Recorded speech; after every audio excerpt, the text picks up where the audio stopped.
So the gentleman to my left, Mr. Nathan Proctor, if you're in the audiology space, you may know this gentleman. He has been the regional manager for a couple of large hearing aid manufacturers. So that's how we know him.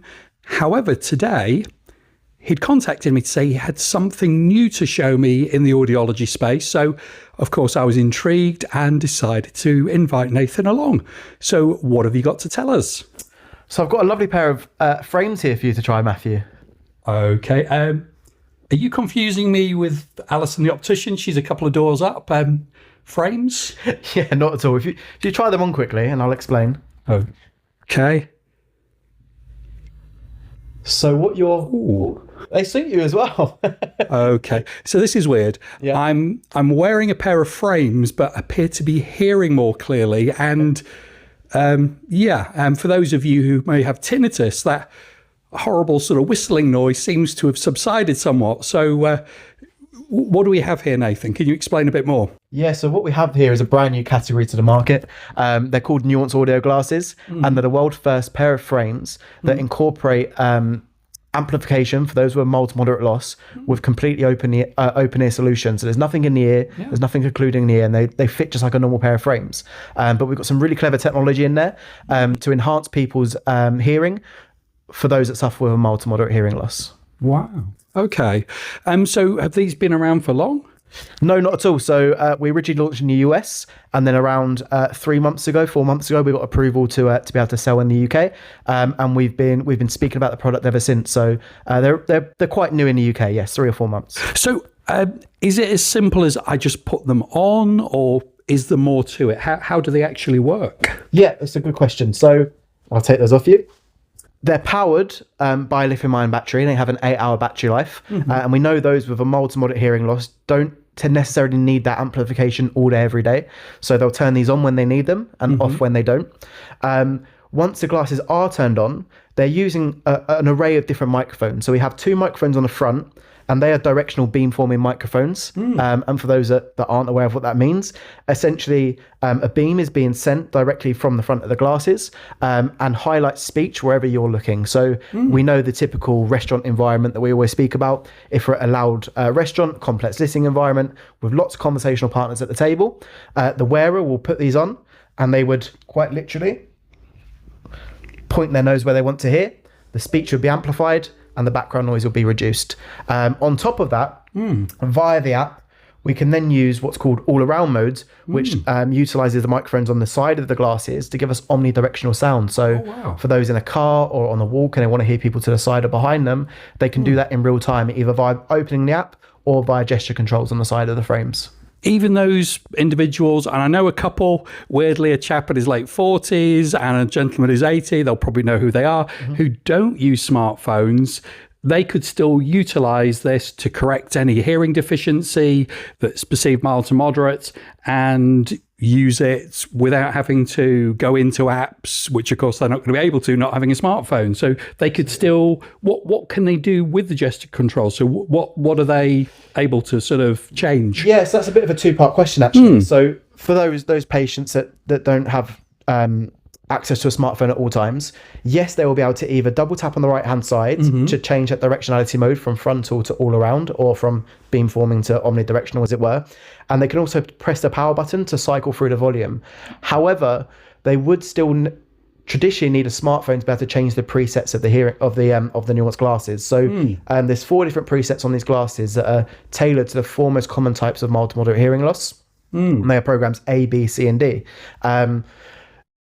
If someone doesn't have a smartphone, we do also offer a remote control to be able to control the glasses so that then they can switch the presets if they needed to. In terms of accessing these then, so this is where I probably need a bit of clarification. Okay. Would the patients, and I'm calling them a patient, that's the sort of our language here, customer, clients, would they come to me? Would they go to their optician? Could it be either or? Do we team together? How does that work? Yeah, so we're really passionate about an open market model. I think those that suffer with a mild to moderate hearing loss are massively undercatered for. Currently, there's very limited places they can go, and there's limited options for them. So the beauty of Nuance Audio is because it's an over-the-counter product and it's all based on self-perceived loss. Yes, audiologists are more than welcome to stock the product, but also an optician as well. And the beauty of that is it's given end users a choice to decide where they want to go to receive their care. These are a fantastic product for audiologists that currently, if someone isn't willing to accept the pair of hearing aids, and we know there's a multiple different reasons for that, as an audiologist, you'd know better than me that it could be down to stigma, as much as we've as manufacturers and you've tried as audiologists to get rid of that stigma over the last 10, 15 years, that stigma is still there. And how many times have you had a patient where you've shown the evidence, shown they need a pair of hearing aids, but they go, I'm just not willing to wear a pair of hearing aids yet. Or they might say a hearing aid is too expensive, or they might say, I don't like the feeling of occlusion, my ears being blocked up. Currently, before Nuance, it would be what we call a test and not fitted. They would come and get their hearing tested. You'd offer them a hearing aid. They'd say, no, it's not working, and they would leave. Now this offers you the ability to offer them something. They would wear this over the next few years. And when they're ready to then accept the pair of hearing aids, it's going to be a much easier conversation to have because they're already thinking about their hearing loss. And that's the beauty of that open market model, is the fact that wherever end users decide to go to purchase this product, we're getting people thinking about their hearing loss earlier, correcting it, and doing something about it. Pause. Yeah. And this is the beauty of recording during clinic time. I've just had some microphones delivered. So a day late, but I was at a product launch yesterday, so that's how that goes. But of course, since I've updated to Android 16, sorry, I'm a bit out of breath. Since I've done that, my regular Bluetooth mics didn't want to seem to work. So there we go. But obviously they're not charged yet. So we'll carry on. We digress. We digressed very slightly. So I think we were talking about Open market model. So they could just have the choice of where they want to receive the Nuance glasses. But the key thing is it's getting people to address their hearing loss sooner and get the benefit of amplification as quick as possible. Yeah. And so what would happen then? There's myself and I go, okay, I like the look of these devices. And let's pretend I don't, but I've got 20/20 vision. Do I use these? How does that work? Absolutely, yeah. So as standard, Nuance Audio come with what we call plano transitional Gen S lenses installed. So they're non-prescriptive transitional lenses. And we absolutely have already seen a market for people that would rather use this form factor over something in the ear like an AirPod or a traditional hearing aid. So absolutely there will be end users, customers and patients that will buy Nuance Audio with plano non-prescriptive lenses. However, if as an audiologist, if you wanted to dispense this product, you could absolutely send them to their local optician to get some prescription lenses installed. So here's a thought then. So I've got my local optician, so that's Alison, 2 doors away, very good. Yeah. She's put me my prescription lenses in, fantastic. I can see the cars clearly as I'm driving along, etc. You can also hear them now. I can hear them. I can hear them. My perception of tinnitus is reduced. Yeah. And you bring out a new model. I'm not quite sure what you could enhance, but there's a 2.0 version. So that comes out in a year or two's time. Then what? What do I do? Do I have to reglaze them all over again? How would that work? Yeah, it's a great question. You've probably highlighted something there that unintentionally as well, that the really exciting thing about Nuance is this is Gen 1, and there absolutely will be an innovation curve from this. And yes, you're right in highlighting that potentially new models will release in the future. Providing the wearer's prescription hasn't changed and they're quite happy with the lenses they already have, they can visit their local optician who will be able to just replace the lenses with their current ones to the new frame.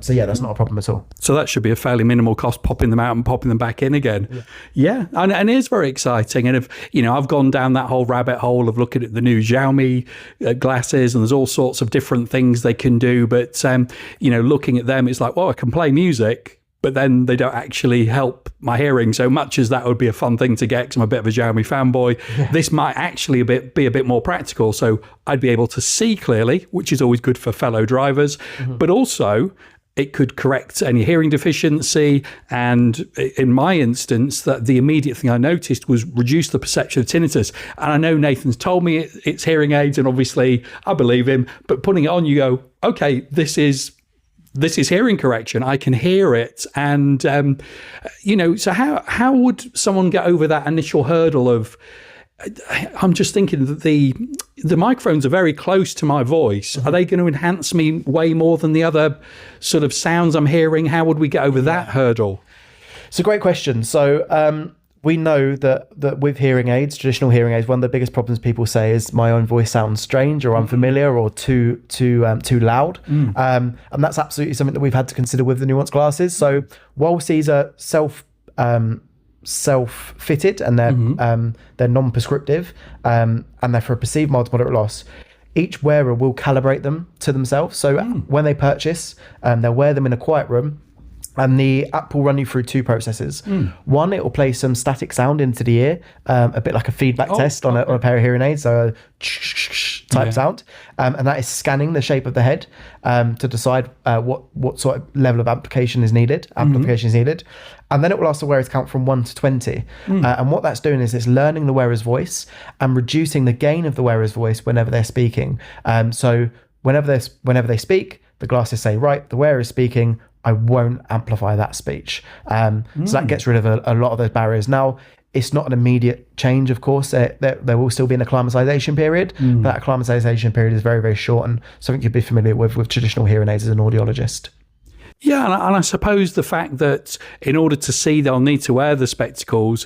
They're going to be hopefully on more than they're off. And as you say, I like that kind of situational aspect, because we do hear a lot, yeah, but actually, Mr. Pearson, when I'm sitting at home with my wife one-to-one in a quiet room, I don't need to wear them. Yeah. I don't need to hear the page on the newspaper turn more loudly, or the ping on the fire alarm that I should have changed a month ago. Tap dripping in the kitchen. The tap dripping. I don't need to hear that more loudly. However, when I do go out to the pub, the restaurant, the cafe, the bar, the meeting, all of those are quite challenging. So you're saying for that kind of situational scenario, you've got 8 hours of use, and that should be more than enough to get, most people through the day. So I suppose, am I right in saying they can wear them as regular sort of spectacles for some part of the day and then activate the sort of the hearing aid features? Yeah, so we know that we're targeted towards mild to moderate losses. This is where that product is catered for, and those with a mild to moderate loss don't necessarily need that amplification all day, every day for those exact reasons you've highlighted.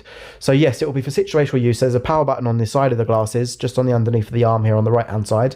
And the idea being is the wearer can turn them on when they need the amplification, turn them off when they don't, and preserve that battery life. But the great thing is, of course, for the first time with this product, they can wear them all day because it's also their traditional glasses as well. So it really is a 2-in-1 solution that's completely open ear. Okay.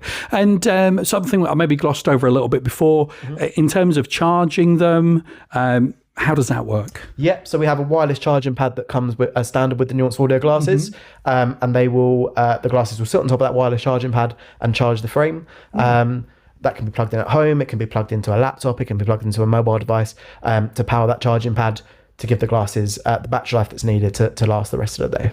And what sort of charge time are we looking at if these were completely flat to get them up to the full sort of level? Yeah, I believe the charge time's around 4 hours to 5 hours. Pop them on charge during the night on their wireless charger and put them back on at the start of the day.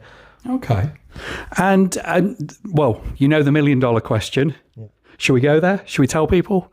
Yes. What are we looking at? Yes, and well, one thing I want to highlight before we give the $1 million question of, I'm assuming, how much do they cost, is that these aren't a one-size-fits-all solution. So we do offer the Nuance glasses in 3 different colours, so black, burgundy and blue, and also 2 different styles as well. So a more rounded panthos shape and this square shape as well. The squares come in a size 54 and 56, and the panthos in a 48. So we can really find the right style, colour and fit for the wearer, as opposed to it being a one-size-fits-all. And to answer your $1 million question, the recommended retail price of the Nuance Audio glasses in the UK is £1,000. And then, so the only add-on, because that's including some sort of clear lenses, would be the prescription lenses, what would be a typical range for people who are unfamiliar? I mean, I've got single vision lenses, which I get locally, obviously, but what typically are we going to be looking at for that? Yeah, I don't want to give exact estimates. My advice would be to speak to a local optician and find the price, but it's probably not as high a figure as you'd expect it to be. Would be my answer to that. Okay, and of course, when we're looking at hearing aids, which, as you know, or you may not know, can cost several thousands of pounds. I mean, it's not untypical to see top of the line devices for £3,000, £4,000, £5,000, even £6,000 a pair. Yeah. Looking at this, I mean, from our perspectives, it seems pretty good value because, if I'm buying a pair of decent glasses, you could always be talking a few £100s with, the frames and the lenses. And if you're talking about hearing aids, what are most audiology clinics going to be charging for a sort of relatively basic pair of decent hearing aids with aftercare, probably a couple of £1,000 and then upwards. So yeah, certainly from our perspective, I think we've been kind of price conditioned to that being quite a reasonable price. And I appreciate it's not a prescription device, it's over the counter and it's perceived. But of course, the services that could be accessed via ourselves are that we could test the person's hearing. Yes. We've got these different profiles, which you've mentioned, and say, well, does the person fit there? Is the problem something else? Is it a wax blockage, etc.? So we've eliminated that. We've checked that it seems like they're in the right profile. Then the proof, I guess, is in the pudding. So they've gone out and they've tried it. What's the fallback position? So, all right, I've got to be doom and gloom. I've tried them. Sorry, Mr. Proctor. I've tried your glasses/hearing aids. They've not worked for me because it's hard to know what to call them because they're a hybrid. Yeah. What do I do now? Do I just flush my money down the drain? How does it work? Yeah, so there's two ways that we can help with this. So the first one is you get a 30-day guarantee with the glasses. So if a wearer was to purchase these from yourself or anywhere else, they would have that 30 days to decide if they're right or wrong for them. So if they tried them for say 15 days and they said, you know what, for whatever reason, which I hope wouldn't happen, they're not for me. Then yes, that can be returned. And also the Nuance glasses come with a 2-year warranty. So once they are happy, which we're sure they will be if they're Nuance glasses, throughout that 2-year period, they're covered under any manufacturing faults as well. Right, well, that's fantastic. I mean, what I'll hopefully do, because it's been pretty crazy here today, lots of people sort of popping in, delivering things, sort of coming into the waiting area for appointments. We'll try and get a little bit of sort of B-roll so we can just pop up on the screen. So be that the actual picture of the app and some more detailed pictures of the spectacle/hearing devices. But yeah, hopefully this is a nice little quick impromptu introduction to them. And, hopefully we'll learn a bit more about these as we go on and maybe be able to come back and revisit them and tell you a bit more. But it'd be great to hear what our audience thinks. Could this be a product for you or a friend or a relative? What are the pros and cons? What do you think? Be great to hear from you. Have a great rest of your day.